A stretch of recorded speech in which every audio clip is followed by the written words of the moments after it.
Yeah. Right. You're fine. Yeah. Right. Great. Yeah. Like the Myers-Briggs personality test, it just said like, Emily can talk. That's adorable. Yeah. Oh, that's so good. Okay. Welcome to In the Act. We're broadcasting from Mead Public Library in Sheboygan on Mead Community Radio. I am Erica Hunsinger, and we are here with Emily Rendell Araujo. Pretty close. Araujo. So I told Erica off air Araujo. that the trick is that it Araujo. sounds like arousal. Araujo. Yeah. I should do that again then. Yeah. Right. Keep it real. Okay. Thank you for your generosity. I super appreciate that. Happy to be here. I've been married for 12 years and my parents still can't say it, so it's cool. Oh, Yeah. yeah. I understand. Uh-huh. Yeah.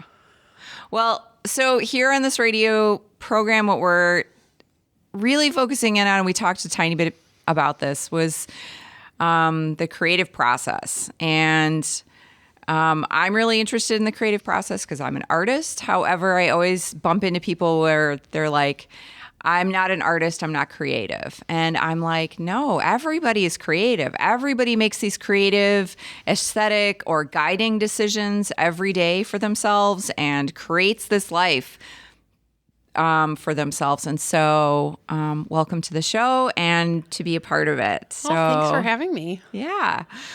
How do you feel like your life is creative? Like, I think of you as like outgoing and Yeah. Well, I would say my creative process is probably most rooted in procrastination.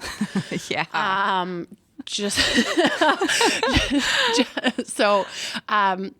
In my professional life, I've bounced around the nonprofit world, and I am currently the director of senior services with the city of Sheboygan, overseeing the Senior Activity Center. And a few weeks ago, I had to write a letter, like just a one-page letter, and it was due on Thursday. And on Monday, I think I spent about 4 hours kind of looking at my screen and being angry that the words were not coming. Sure. And so I ended up like just setting it aside and basically like having that sit in the back of my mind for 3 solid days before I could crank it out a few hours before it was due and make it happen, which I listened to a podcast called Bad with Money with Gabby Dunn, and she's a content creator based in LA who she started her podcast as a millennial not knowing anything about personal finance. And it's a very interesting podcast. Highly recommend. And pointing out that the personal finance world is dominated by white male straight voices. Right. And so she started this podcast to focus on the perspectives of others. Anyway, that's not it. I'm not talking about personal finance, but as this little aside in one of her episodes, she mentioned how she was talking with her therapist because she's a writer, and she was like, procrastination. And her therapist pointed out, well, you know that procrastination is part of your creative process, right? And I was listening in the car and I was like, I get it now. Like, that's just part of my process, because I've always said that. I'm like, man, I can really put out some good stuff when I've got a deadline. So I'm like, sometimes people just like, give me a deadline. Make it early if you need to, because I'm going to have a really hard time putting out my best stuff. Right. If it's writing or if it's an idea for an event or if it's something. I've got to have the pressure on. I've never called it that. I've never defined it like that. I think of it as steeping. Oh. Like, I think of it as like either like making soup or making tea. It's like you have to like get all the ingredients in. They have to kind of steep for a while to get the flavor really good. And then you can taste it. Then you can see what it is, figure it out, and push forward with it. That is a much more eloquent way of putting it. I like that. I like tea, so. I'm just steeping. Well, That's right. I've had coworkers look at me funny because if I'm really stuck on something, I'll do this like staring off into the distance, but it always is at like the door to my office, so people will walk by and think like, do you need something? And I'm like, no, I'm just processing something. Now I'll just say I'm steeping. You're steeping. Yeah. Right. That'll be our new. Yeah. Right. Yeah. Well, and I we met because you were working at Yes. the Above and Beyond Children's Museum, and I was so happy to hear that. Like, I think some of your plans really changed during the year too, right? Because you were planning on doing some other traveling and Oh yeah, do you want me to tell my story? I kind of do. Is that okay? No, that's okay. It's a very wild ride, and it's when I like meet people for the first time, and I just I'm like, have you heard about anything about my life in 2020? And they kind of stare at me, and Right. as I keep going, like eyes get bigger and bigger. So I'll start from the beginning. Because it's creating your gosh. life, right? Yes. That's so important. So yes, thank you. Yes, sure. So I was working at the Children's Museum for a few years. I am married and have 2 small children, and very small children. And my husband, who's a mechanical engineer, had an opportunity to, not even an opportunity, we kind of like pushed it on his employer. So he works for a company as a mechanical engineer, and their parent company is in Strasbourg, France, right on the border with Germany. And they have other locations around the country, and he's bilingual in Spanish. And so I was like, and they have a location in Spain. So I was like, you should just float to them that if they ever wanted to send us to Spain, we could go. And it went just like that. Right. And so then actually what ended up happening was a few months later, his like grand boss was like, I'd really love to have somebody come from the US and be in France for a year and kind of do an exchange. And so my husband was like, yeah, I would do that. Right. And they were like, well, should you talk to your wife? And he's like, I can tell you that she will want to do that. She's on board. Yeah. And so we had a few months of kind of noodling with the idea, and then plans were made more concrete in the fall of 2019. And so I gave about a 6-month notice to the Children's Museum that I would be moving abroad for a year. Right. And so they started looking for my replacement. And I kind of said the plan was to be a year. I don't know. I felt like the museum was in a good place that I could leave and they would be stable and they'd find someone good. I mean, this was before we knew that a pandemic was coming. Sure. So I was like, I've done some hard things. We've had some wins here at the museum. Someone else can come in and they can put their own creative spin on whatever happens next. So I felt comfortable leaving. So the board went ahead, found my replacement, or, went through that process. We got our house ready to list as a rental. We didn't want to sell our home because we were just going to be gone for a year. So we went through the process of finding a tenant. We did showings. We found some tenants. We packed up our house. We had a big pile of crap in the dining room that a shipping company, they were like, don't even pack it because we have to label it special to go abroad. So we just had like this mound of junk in our dining room. And the plan was we were going to stay with my parents for about 2 weeks before we would hop on our one-way plane tickets to France. And so that the tenants that moved into our house would have a couple of weeks, like if they had questions or something, we'd still be in the U.S. So thoughtful. And so then, of course, COVID came to the U.S. And it was really funny how the timing worked out because my husband and I had gone to France for a week in January, just the two, like he was working and I was like doing recon. So I got like this tiny Fiat rental and like drove around all these little French towns getting into trouble. Awesome. Oh my, I got in. I like ended up in a town where like the roads were 500 years old and like, how newer cars have the sensors that they'll like beep at you when you're close to stuff. It was like all sides and I'm screaming like, I know I'm too close to the wall, but I don't know how to get out of this medieval city. But anyway, so we had been there for a week and I had been like, okay, I would live in this town. I wouldn't live in that town. This is where we'd buy our groceries. Like this is where the library is that I'll take my kids to. Like I'm not making that up just because we're at the library. Yeah, right. Thank you. Side note, my son for the longest time could not pronounce library. He called it the raspberry. And so we still call it that. It's adorable. That's adorable. Anyway, so we're working on our French. We're coming back from France and we landed in O'Hare. And there were all these signs everywhere that were like, if you or someone you've been in contact with has traveled to Wuhan, you need to go in this line. And we're like, what happened in Wuhan? Because, when you're on vacation, you don't watch the news. At least I didn't. So we had no idea. So flash forward, we have tenants signed, a lease is signed, we're packed up and ready to go. The EU closes borders. My replacement has been hired at the Children's Museum. Right. Our one-way tickets to France are clearly not happening. So we moved out of our house, which was really sad and pretty awful. Wow. And stayed with my parents indefinitely for a little bit. It was rough. Living with them for about a month, my husband and I were like, yeah, we can't live here for a year.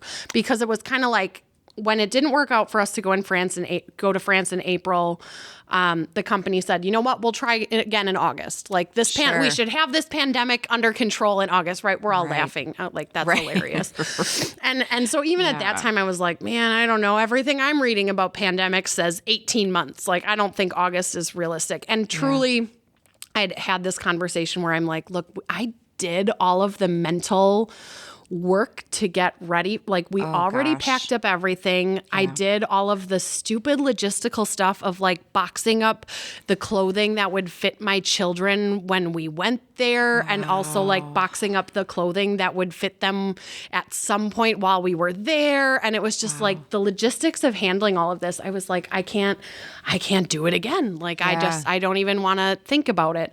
So we said, okay, well, let's buy a little house in Sheboygan to move into.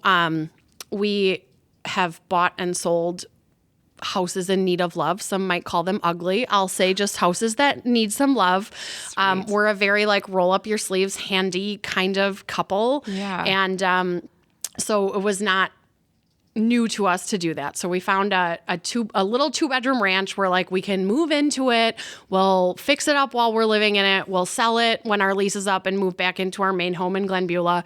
And once we were under contract to buy this home, we learned that the couple that was renting our home in Glen Beulah, the man had been charged with 6 counts of domestic violence for attacking the woman at the home. So he was placed, he had an ankle bracelet put on. One of the 6 counts was felony strangulation, super, super serious stuff.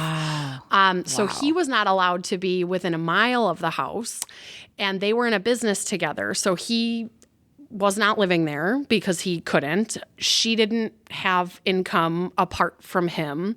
So it was like about 6 weeks of kind of navigating that. Like, we were trying to be obviously very supportive, but also in a landlord-tenant relationship, trying to protect ourselves legally. And then so after about 6 weeks, she and their daughter moved into another apartment, and we were able to move back into our home. Wow. Nearly 3 months to the day that we moved out in with my parents. And meanwhile, we'd bought this other house. So, and like, we're coming out of lockdown. It's still a pandemic. Can't go anywhere. Can't do anything fun. So we ended up just flipping that house that we bought in Sheboygan, which was actually a really fun, like, you talk about creative and like what a stressful year. This whole thing was so incredibly stressful, right? I have a really fun time-lapse video of myself scraping old linoleum out of a basement. And I can still like, I think about it and I have like the muscle memory of like my triceps firing because it was so dramatic and therapeutic. And it became like this really fun project that we had. And we went into it with my husband's family. So his parents were a part of it, and his brother and sister-in-law.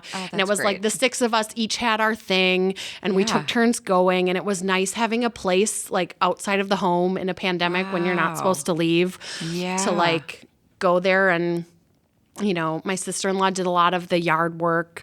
My mother-in-law did a lot of the heavy cleaning. My husband and his dad and brother like did a complete gut job of the bathroom and like the roof. And the day that we closed, because life was very stressful, I ripped out all of the disgusting carpet that smelled like dog, and like for hours just pulled staples out of the 1960s wood floor. It was very satisfying. I was going to say, it must have felt really very satisfying. And then, yeah, so we were back in our house. We ended up fixing up that flip. We sold it. We made some nice money. It was a good project. Meanwhile, shortly after I left the museum, I accepted a role with the local domestic abuse shelter. So I was working for Safe Harbor while navigating the situation with our tenant and friend. Right. Yeah, so that was very interesting. And I had accepted that role kind of knowing like, I'm not going to stay here very long because France was kind of still on the table. So then how I ended up where I am now, as Erica described me, I'm outgoing and forward. So in September, the city released a press release that the city was going to buy the old Save-A-Lot building on North 8th Street to turn into the new Senior Activity Center. Right. And I knew the former director of the Senior Activity Center, who is now the director of HR. And I knew a few months prior they had been looking for a director of senior services, and I hadn't heard anything about it. So I read the press release. I sent her a text and said, hey, did you guys hire someone to run the Senior Activity Center? Because that building is damn cool and I want this project. And so we had coffee the next day. And then there was a formal hiring process. Like I had to interview and do the whole thing. And, I got the job and I started just before Christmas. And I feel like all of that tumultuous energy of 2022, like this is where I was supposed to end up, is working with seniors. Yeah. That's fabulous. Oh my gosh. What Yeah. a packed story. It's pretty wild. Your story. Yeah. Yeah.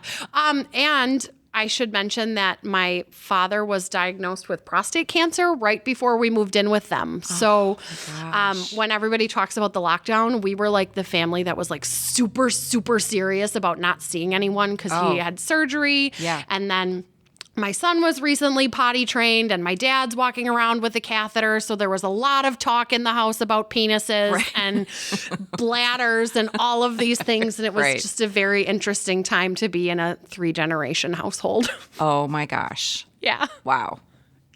Yeah.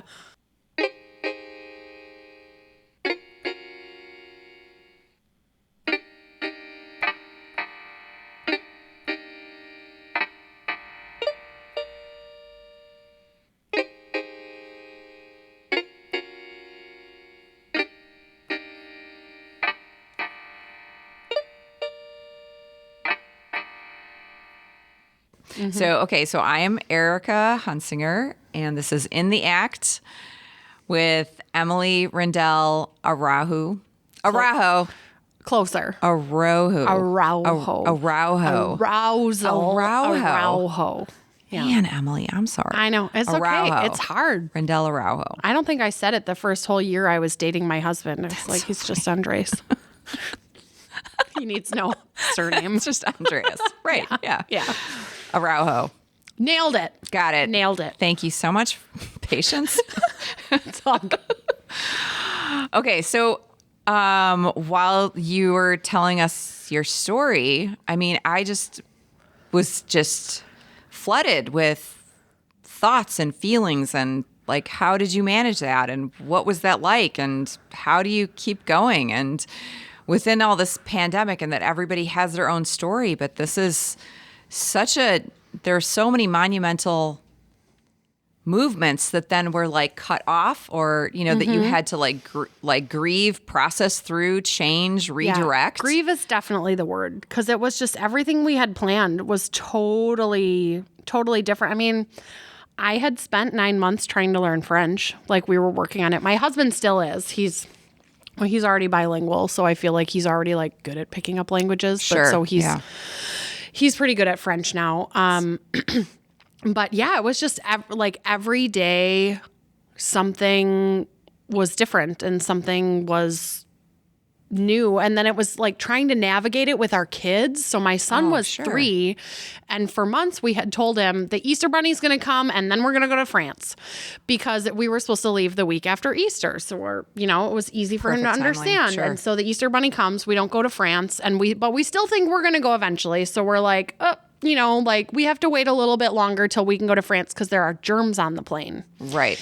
And that lasted a while. And then you could tell that he was like picking up on why like he could pick up on the energy, just that things were weird. Course. And actually, the little girl that was living in our house went to the same daycare as him because they moved into our house. And I was like, hey, you have a 5-year, or she was 4 at the time. I was like, you have a 4-year-old. We have a great daycare that's two miles away. And our kids are going to go to France. So there's a spot for you. And then, the pandemic changed everything about childcare. So our kids were able to come back, which was fine. But so he's like become friends with this little girl that's living in our big white house. And so he's like, well, why is she living there? And why are we still at grandma's house? And why are we not in France?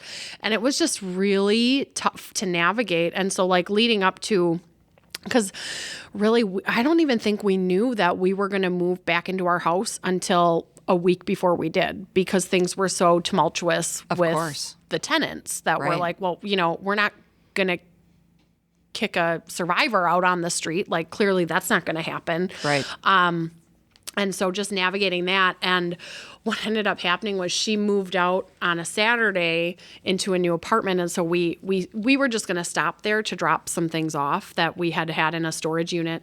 And we had our son with us. And we were not planning on staying there. Like none of our stuff was there. And he lost it. He was like, I want to be at my White House. I don't want to go back to grandma's house. And so it was a whole thing. Wow. And I told him like, okay. And I said to my husband, like, all right, we just got to figure out we have to move back in tomorrow. Like if it's mattresses on the floor on sleeping bags, like that's it. We just got to figure it out. Cause our stuff was everywhere. Like we had things in storage units and like stuff all over my parents' house because it was just a logistical nightmare. And so we're like, okay, we'll make it happen. And so I told Freddie, I was like, all right, we have one more sleep at grandma's house. Yeah. And then we're going to come here. And so we went back to my parents' house, made our game plan to like, okay, we've got to get this stuff from this place and figure it out and make it happen. And he woke up at like 6 a.m. and walked downstairs and he's like, okay, I had one more sleep. It's time to go to my big white house. And he was like ready. Yeah. And, sure. So we got there and we settled back in relatively quickly. And I like to exercise. I mean, we know it's good for us. And like for me, it's part of my like mental health process is I need to do some like heavy sweating to not kill people. And in the pandemic, like I couldn't physically go to my gym where I would normally slam balls and ropes and do that kind of stuff. So I picked up running, and I hate running. It's really boring, right? But it was just like the only thing to do in a pandemic to get out of the house. Right. And really when we were living with my parents, like the only way to like get away from my children and my parents is like twice a day, every day I was going for a run through the park anyway. Yeah. But so it was like once we moved back into our house, I would run. And like the first 2 weeks, every time I ran, I would just sob uncontrollably. Like I couldn't even, and it wasn't just like a little crying. I'd be like wailing on our country road, me and the cows, where I'm like, this is too much. Like this is too much drama. Totally. And I know I'm not the only person because everybody, like we're all coming out of this pandemic with our collective trauma, right? Absolutely. And we're going to feel the effects of this for decades. But sure. Yeah. It was a lot. Yeah. I will say, so you asked like a little bit, I forget what your question was, but I knew what I wanted to say. So it was something about like a reprieve and getting through. So this is kind of funny. So I'm a musician. I actually went to college for voice performance and business and ended up in the nonprofit world as kind of like an arts admin hybrid type thing. Yeah. So anyway, I play piano at my church in Plymouth and I sing and yada, yada.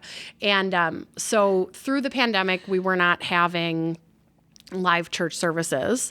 But so what we would do is on Saturday mornings, the minister, who's a good friend of mine, we went to college together. I used to babysit her kids now babysit my kids.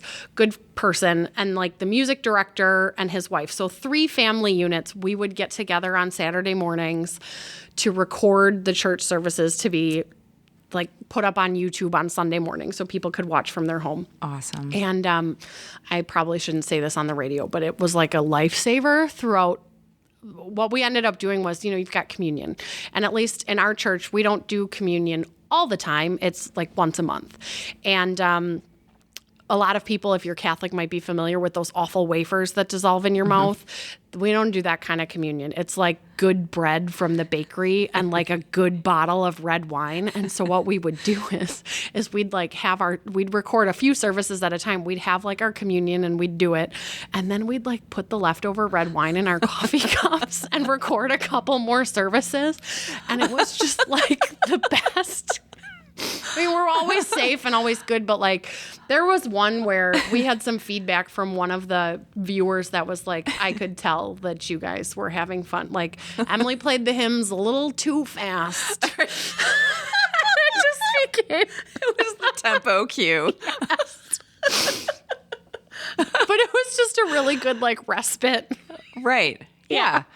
I mean, well, I think that's not uncommon. Like people found other ways to connect, introduce, shift, things that you wouldn't maybe normally do, like going for a run and sobbing and having that be both like, I don't know, like maybe a little embarrassing if other people saw you, but also incredibly I live in the country, so literally no one saw me except the cows. Right. Like, they don't care. So great. Yeah. But the wide range of emotions and like how we had to interact or what you had to do to create your life during that time that's like upended and shifted, not only by the pandemic, but by like your plans that got waylaid and all of those things. And I love the fact that I love when you were talking about the renovation of the house and that action of like pulling off the carpeting and like pulling out the staples and stuff. It was so relieving and activating and like gets your, I think those sensory kind of things really change and help move you through some things too. So I had a 2-week gap between wrapping up my time at Safe Harbor before I started working with the city. And I successfully convinced my husband against his will that this would be a great time to replace all of the floors on all of the flooring in the first floor of our house. So we had like some crusty old carpet and like crappy old linoleum in the kitchen. And I said, I'm going to have 2 weeks off from work. So I will do all of this prep work and I will make it happen. And so it was like another wave where I had 2 weeks of every day. Like, so the one day he'd leave for work, he'd drop the kids off at daycare, and I would like pull up the nasty carpet in the dining room and like scrape up all the staples and the disgusting carpet padding and then like clean it all up and put the furniture back. And so he'd come home from work and be like, oh, okay, that's one space ready. And like every day I just had like a new, like, I'm just like shedding this like negativity, like, and physically putting it in the back of the pickup truck and taking it to the dump and like, I highly recommend just ripping out some disgusting carpet. Oh, for sure. And what a like transformative experience to do that. That could parallel like, this is what I want to do with the world right now. It's like rip up all the nasty coronavirus, all the things that are going bad and put it in a dumpster and have that be like the physical activity of transformation. Yes. Yeah. Yes. Like I was thinking about when we were talking about the ripping up and the transformation of the house, and you had like 3 different living spaces then too. Did you do transformation into your White House? You know, it's funny how quickly things got back to normal, but talking about transformation. So we had all of these plans for our house in this year that we were going to be gone. We're like, we're going to go have this wild adventure in France, and I'm going to eat cheese and croissant and like wear a beret. I mean, they don't actually wear berets in France, but you know, and we knew that like our flooring was going to be like, we were like, we'll let a tenant come in and like destroy our flooring because we don't like it. And then we'll come back and we can replace it with wood, which is what we really want anyway. But one of the things we had talked about is the way our house is laid out. I said, I have 2 small kids. We had this little formal dining room that we never used. I mean, we did sometimes. We like to host. We like to host dinner parties, but we like to host big dinner parties. So a dining room that can fit 6 to 8 people like does not really serve us very well. And then we had this long, skinny living room where like was I had my piano in there and like toys everywhere and like a few couches and just like it was a struggle. And so we said, you know what? When we move back in, let's flip-flop, please. Let's have a cozy little living room right off of our kitchen. Yeah. And then we can put can I swear? I won't swear.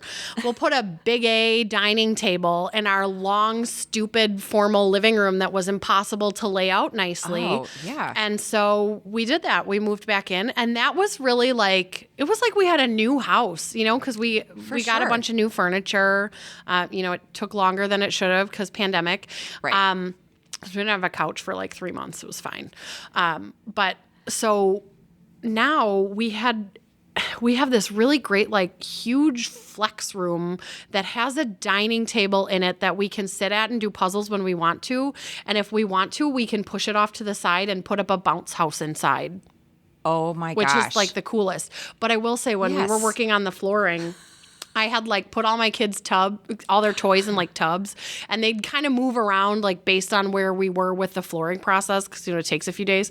So the one day I had all of the kids' toys in tubs like stacked up in the hallway, and my son was like, "Why are all the toys in here, Mom?" And I said, "Well, they're just here for a little bit while we do the floors." And he said, "Is this the living room now?" To like this little hallway that just had stacks of toys. I'm like, it is not the living room, still a hallway. But he was just very confused, like, what room is, you know, if you tell me to go to the living room, I don't know where to go. Which makes sense given the experience of living situations for a 3-year-old trying to process what their environment is and their world, and in the changing year that it was. Yeah. Well, and it's like he could tell that we weren't giving him the whole truth throughout the whole thing. Because, you know, like, Mommy, why aren't we in France? And like a 3-year-old can't understand what a pandemic is. Right. But like he could tell that like we weren't giving him the whole story. Sure. You know? Yeah. It was just really stressful for everybody. Oh my gosh, of course. Yeah. Yeah. But so I do highly recommend flip-flopping your rooms around. Who says the biggest room has to be your living room? Now we have a super cool playroom that's full of plants because I got into plants. I love that. Yeah. During the pandemic? Oh, yeah. I have like 45 inside my house now. I had one when we moved back in. I had one plant. No, I've got a lot of plants. That's fabulous. Yeah. It's jungle in there. Fascinating. Yeah. Yeah. But, you know, you talk about the creative process. They're like happy little friends that I get to visit every morning. And I'm like, oh, look at you with your new leaf. Like, how exciting. Right. And actually watching something grow is, you know, to witness, to be a part of that, to help them grow. Beautiful. Love it. Why I purchased an app. And this is like what sparked the whole thing is basically like the app just tells me every day, like, this is your list of plants that need to be watered. And this is your list of plants that would like a mist. And you should fertilize these and you should prune those. And so every morning I wake up and kind of like stumble out of bed and get a glass of water. And then I go through my app and I spend like a half hour like tending to all my plants. And it's like the most pleasant way to start the day. That is beautiful. Isn't it really cool? Yes. I love that. I love that. Yeah. And now, so I do like to garden outside. And last summer it was hard last year because in 2019, I had bought a bunch of fall bulbs to go into the ground before we knew that France was a thing. And so then like we knew we were going to we thought we were going to go to France, but I had all these daffodils and I'm like, well, I guess I'll still plant them and see you in 2 years. And so now we're at that 1.5 year mark. And so this spring stuff started popping out of the ground and I'm like, I don't remember planting this here. And so it's like all of these little happy surprises popping up over my yard, all over my yard. Oh my gosh, I love that. Yeah. Yeah, because it was like one thing on the to-do list, just fall 2019, like get these in the ground, doesn't matter where. Just, you know, try to get the sunshine right. Right. Yeah. Perfect. Yeah. Do you think that so I'm kind of segueing, I guess, a little bit into inspiration, and you play piano and sing. I do. And started running. I'm not still running. You're not running anymore? I'm not running, okay. No. But started gardening more, like indoor planting and stuff. Yeah. Yeah. Like those are evolutions that, well, I guess not the singing and piano, but the gardening is more like this evolution that occurred during this year. Yeah, I mean, definitely the indoor plant thing. Definitely. One nice side effect of staying with my parents are big gardeners, so they're big into flowers. Oh, yeah. And my husband was always just kind of indifferent. Like he was like, what's the point of a plant if you're not going to eat it? You know, like how is it serving you? And after living with my parents, it was funny because we moved back in and I was like, oh, look, these lilies. Like, oh, I love the lilies. And like this one is a Josephine lily, which is our daughter's name. Like, how cool is that? And Andres was like, your parents have a really nice yard. We should have flowers everywhere. And I was like, challenge accepted. Yes, sir. And so now he really appreciates it. And so like, even this year, it's just kind of like, so the morning routine is like tending to all of my plants inside the house. And then the evening routine, when it's not crappy outside, is to spend like a half hour just kind of, we have 12 acres. So like endless amount of space to wander. Wow. So we just kind of wander and like take a look at like, okay, the lilac. As a family, like go together? Yeah, like the kids run around and perfect. We have a path through the woods. If you're familiar with Trillium, we have a lot of Trillium. So I talk about crying a lot. Like I'll just go for a walk in the woods and there's like Trillium in 360 degrees. And it's just amazing. And I just, if you hear of like nature bathing, like that's what we have. Oh, for and sure. So I just like stand and look at all the Trillium and cry because it's just so freaking beautiful. And if I tried to recreate, I couldn't recreate it. Right. Like it just shows up. And so last night I went for a walk and I didn't know this, but when Trillium, like when the blossoms are fading, they turn pink. Oh. And so now I've got like this mass of pinky white flowers all over the woods. Yeah. That sounds so magical. It is. It's truly magical. It sounds like cartoon magic. Yes. And then we have a plethora of animals. So we have 5 barn cats. Awesome. 3 of them are very friendly. And so like we cannot go for a walk in the woods without like cats like following, like kind of like Snow White or, they just like follow us around. Yeah. Wow. Yeah.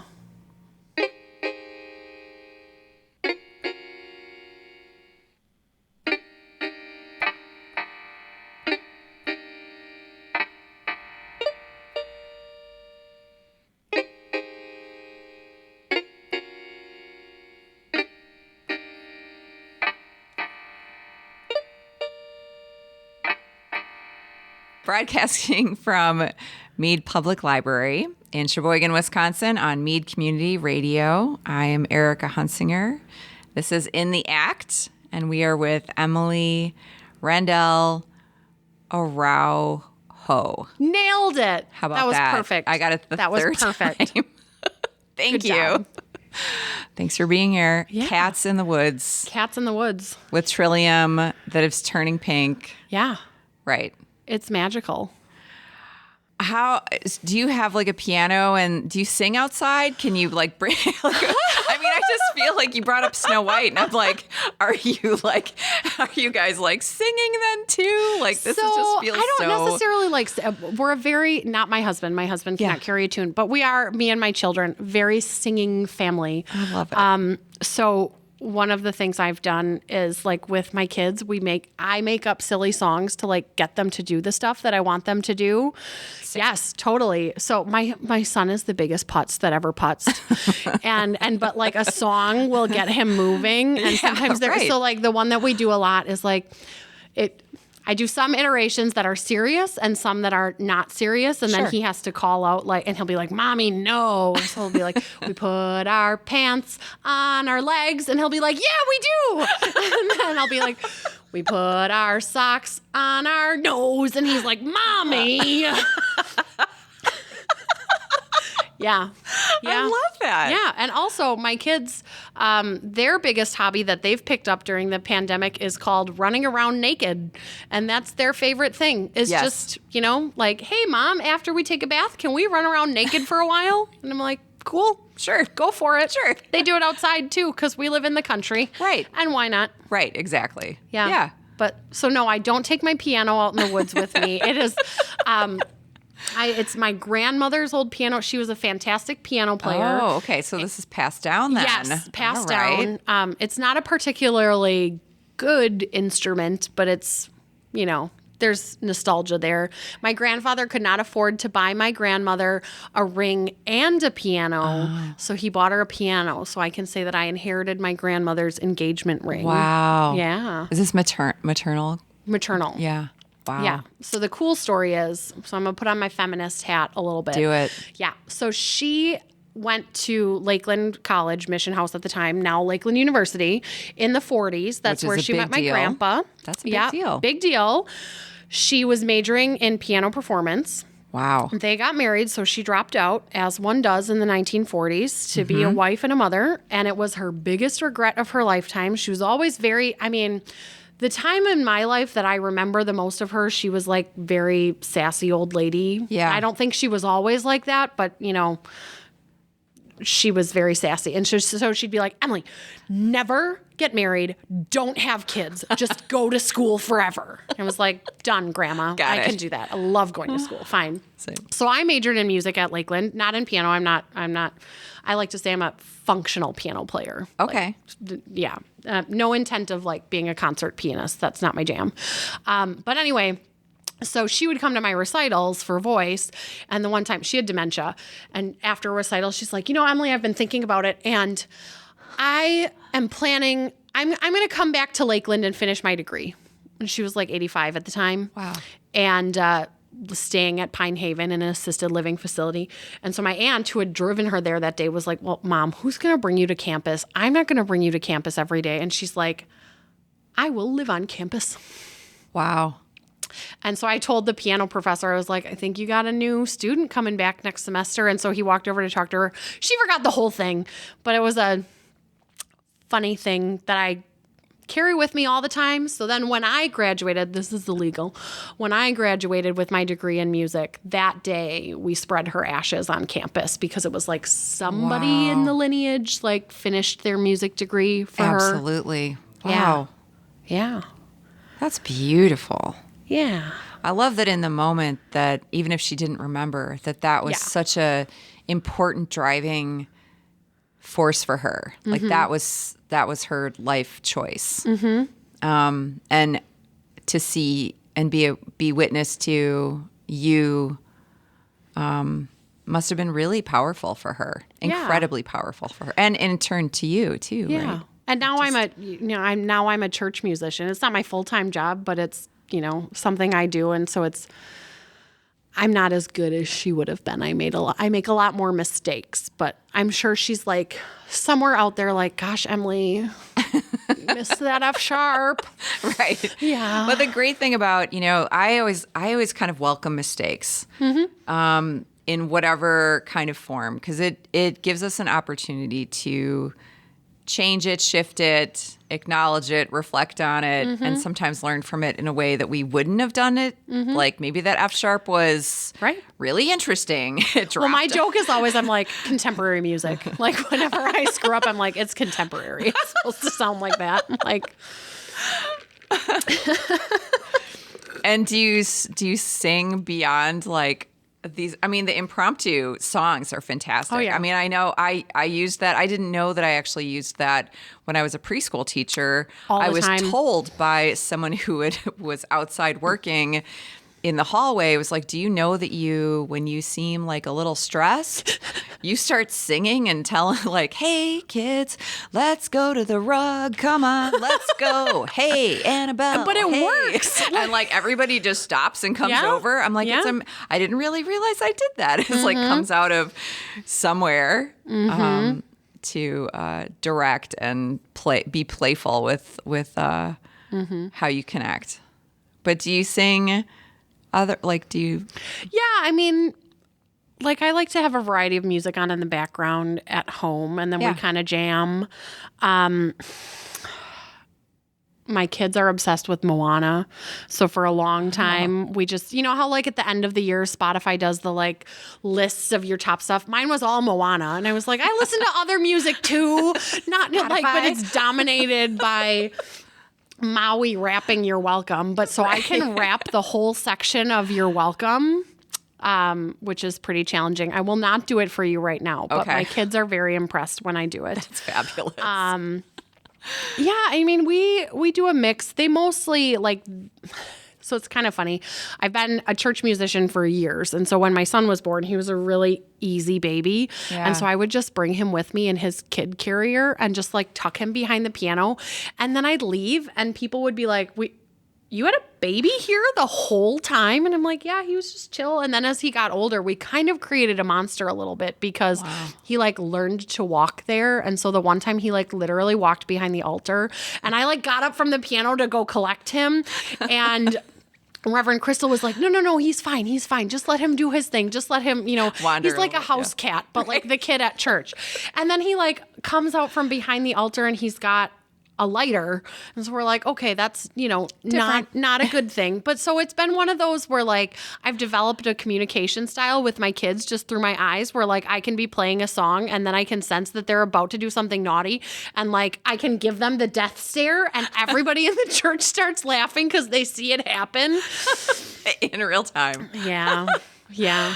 I love it. Yeah. So it's kind of, and sometimes like holding a cord a little extra long so I can like pick up my little one and like put her on the bench with me and that's fabulous. Make it happen. I will say I have from the 90s, my aunt got me a book of like classic Disney songs. Oh. And so a lot of the songs like my kids don't know because these are old Disney songs, but like the Mickey Mouse song. Oh, sure. Is in there like Mickey Mouse Club, and so we like do that together occasionally. And I have a pretty fun video of them being like Donald Duck and like chiming in at the right time. That's right. Yeah.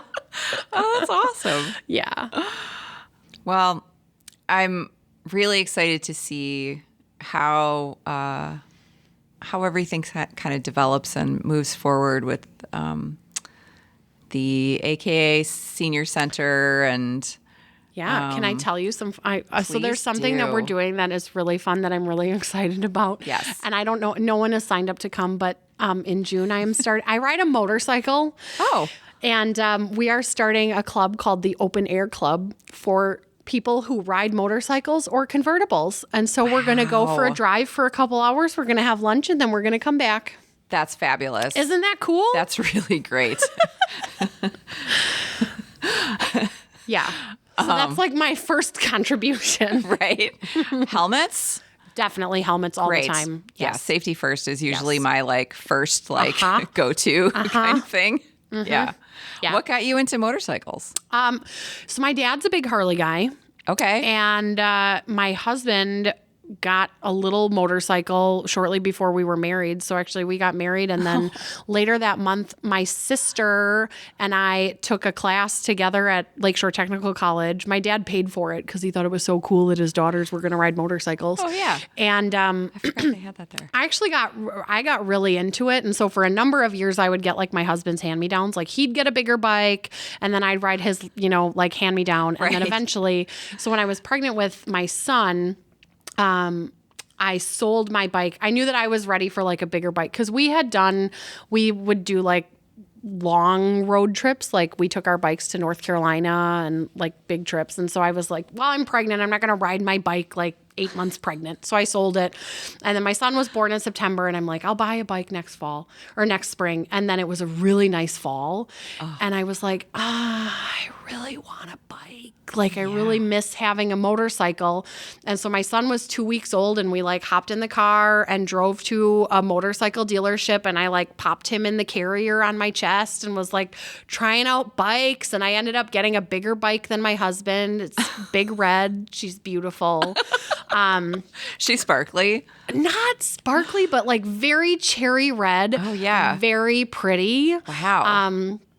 And we've done like long-term trips. So not with the kids. They're not big enough for that. So we leave them at home. Okay. The cats take care of them in the woods and they're Perfect, just right? feral for about a week while we ride to national parks. I'm kidding. We leave them with their grandparents. Right.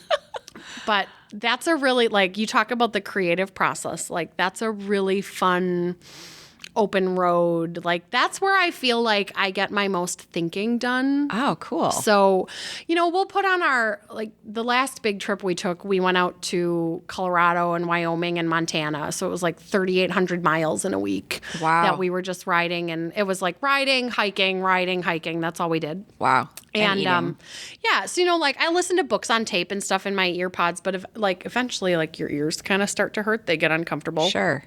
And so there'd be these periods in boring Wyoming where nothing to listen to, whatever. And I remember, so I work in the nonprofit industry. I'm trying to entertain myself. And I was thinking okay, Emily, so that story of what would you do if you won the lottery? This is totally hypothetical because I don't play the lottery. I don't buy lottery tickets. So the chances of winning the lottery are already low. You have to actually play it to win. Right. So my chances are 0. But so I was thinking okay, let's see if I won the lottery. Here are all the things that I would do. And I spent 2 hours just playing through that in my head of okay, well, I would establish I would, build this building at my alma mater and endow this organization and all these. I love that. It was a really fun process to take on a motorcycle in Wyoming. Totally. Yeah. And I really, I really think that's part of the creative process though too. That sort of not being infiltrated with music or a book on tape or, tasks to do or having this time where you're sort of bored. Boredom can eventually just kind of trigger our thoughts and feelings and motivate somewhere inside to dream a little bit and to have these fantasies that are really important, I think, and help to influence and direct our lives though too. Yeah, absolutely. I mean, the boredom is huge. And I mean, I'll make another plug for motorcycles because I think people should, they're just so much fun if you do it safely. It's made me a better driver in general. Oh, I bet. But we have had my husband's a real MacGyver type. We have had some real adventures on motorcycles. So at one point we were in Iowa coming home from Kansas City and I suddenly lost power on my bike and he was behind me. And so I pulled over and I'm like, what the heck happened? And he's like, well, your air filter blew off. And I don't know anything about motorcycle mechanics. So I'm like, well, should we go back and get it? And he's like, well, I ran it over. So no, it's done. And, he fashioned a new air filter out of a sock and a shoelace. Because all we had was the two of us, our 2 bikes and our backpacks from the weekend that we had ridden out to Kansas City. Right. And so we made this new air filter. And then, I ran out of gas because it made my gas mileage terrible. And so ran out of gas. We siphoned gas from one bike to the other. And then I ran out of gas again. So more siphoning. And then we get to the gas station. It was one of those this was a terrible day. Let's just, get a hotel and be done with it. And the next day we're let's just go home because this trip sucks. Right. And we got pulled over for speeding. And so... Oh my gosh. And so I just started laughing. And the officer was like, is there something funny, ma'am? And I was like, have you seen the movie Planes, Trains, and Automobiles? Because that's what we're in right now. We're living it right now. But I love that. Yeah, it's made us real. Yeah. But that's so much of improvisation, yes, right? Totally. And your husband's an engineer. Yep, and so it went to his strengths. And I love that this is this flexible, I see you, this is what we need to do. Oh yeah, navigating your life together. Yeah, in these really cool ways. They make helmets with Bluetooth so you can call. I'm too cheap for that, so we don't have one. But so what we do is if someone has to go to the bathroom, they'll pass the other person and just point at your crotch, time for a bathroom. Or if one of us is out of gas, pass the other and just point at the gas tank, time to pull over at the next stop. That's awesome. Yeah. That's great. Yeah. Oh, I love it. Mm-hmm.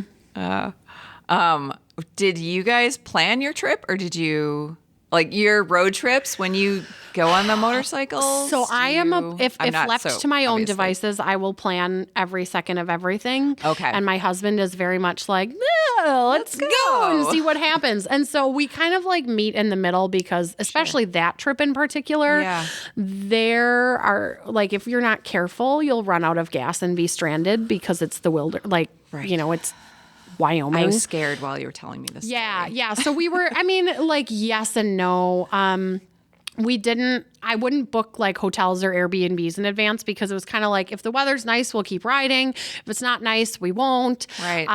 And that worked for the most part, except at one point I accidentally booked an Airbnb that was a teepee with no plumbing or electricity. And so we ended up, we needed plumbing and electricity. So we ended up getting a room at the Best Western across the street from the teepees in Montana. So it comes with its dangers of not planning everything. But the first like trip that we tried taking on a motorcycle, it was Memorial Day weekend, probably 10 years ago. And our goal was to ride around Lake Michigan. And so we went up through the UP, had our first there's not a lot of gas stations up here. So we got real nervous, but we made it. And then stayed at a hotel. I had booked a bed and breakfast for the next night. In Michigan, we had an accident. I had cut off my husband. He went down. He was okay, but it was very scary. Yeah. And so that was very scary and slowed us down. And so then we did not go to our bed and breakfast because we just didn't make it that far. And so we got a hotel somewhere else. And then the next day it poured like buckets, like unsafe poured. And so we called it quits and we bought tickets on the ferry. And then we sat in the waiting room of the ferry for 4 hours for the ferry to come get us.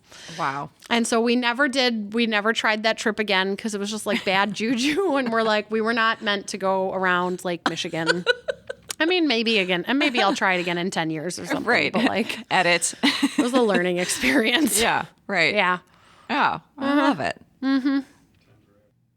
I really appreciate you sharing your stories and what's sparked your creativity and what has shifted and the dynamism that you bring to your life and to the people around you and the organizations. It's really inspiring. Well, so thank you very much for being here. And your hair does look great. I wish everybody could see it. And the cool earrings as well. I just got it cut. So I did. I just got 6 inches taken off because I had ridden my motorcycle earlier this week. And if you have long hair sticking out a helmet, it turns into a rat's nest. And I was like, I can't do this. And so I was like, take it all off. It must be at the nape of my neck. Excellent. Excellent. Yeah. Well, thanks for having me. This was Thank really you so fun. much, Emily. It was great. I appreciate it. And this was In the Act, Mead Community Radio. Thanks for listening. In the Act is produced in the studios at Mead Public Library in Sheboygan, Wisconsin. More information on the web at meadpl.org.